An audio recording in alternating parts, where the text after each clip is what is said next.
The following is a rough translation using Google Translate of the address of His Holiness Pope Leo XIV to the members of the Advisory Board of the RCS Academy. This took place in Clementine Hall on Friday, November 7th, 2025. Mr. President, ladies and gentlemen, I'm pleased to meet you in these particularly challenging times. I know you're gathering to discuss the possibility of a new humanism in the digital age. I therefore extend special encouragement to my greeting, as you will discuss the relationship between ethics and artificial intelligence and how communication can serve people and not become a system of algorithms that endlessly reproduce without any awareness of conscious thought or our reasoning, transforming it into mere data. The Academy of which you are the advisory board, the RCS Academy, is a leading training institution in the fields of journalism, economics, communications, and business. You too, therefore, find yourself facing a significant educational challenge.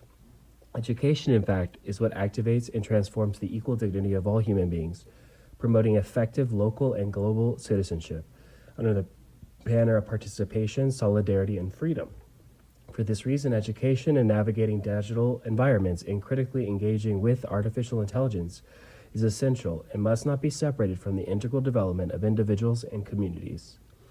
To this end, we must prevent the growth of new forms of dehumanization and manipulation and the information overload of knowledge and knowledge vacuum, which, under cover, pass off exploitation as care and lies as truth. Your job, therefore, appears twofold. It's about informing responsibility and, at the same time, enabling your audience to critically evaluate everything, to distinguish fact from opinion, true news from false.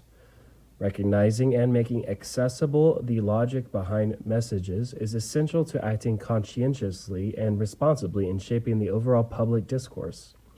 Large corporations play a crucial role in these processes, not only as cultural patrons, but also as committed frontline actors. Naturally, this careful work involves economics and corporate strategy, and therefore all of you, your growth and communication goals. Sometimes we hear the phrase, business is business. In reality, this isn't the case. None of you are absorbed in an organization to the point of becoming a cog or a mere function. Nor is there true humanism without critical thinking, without constant rethinking, without the courage to ask questions that interrogate the meaning of our actions. Where are we going? Who and what are we looking for? How are we making the world a better place? Such reflections require courage and foresight because there is no future without justice. In particular, the communications economy cannot and must not separate its destiny from that of truth. Transparency of sources and ownership, accountability, quality, clarity, and objectivity are the keys to truly opening the right of citizenship to all peoples. A merely formal affirmation of this right would otherwise appear to be a wound to human society and a betrayal of its weakest and most marginalized members. Then it says in parentheses, see address to participants in the 39th Conference of the Minds International Association, October 9, 2025. Pope Leo gave that. In this regard, I urge you not to forget the message that Pope Francis addressed to the editor of Corriere della Sera during his last hospital stay. He recommended this to those who work in the news. Quote, feel the full importance of words. They are never just words. They are facts and construct human environments. They can connect or divide, serve the truth or exploit it. We must disarm words to disarm minds and disarm the earth. There's a great need for reflection, for calm, for a serene sense of complexity. And quotes this from Pope Francis's letter to the editor of Corriere della Sera, March 14, 2025.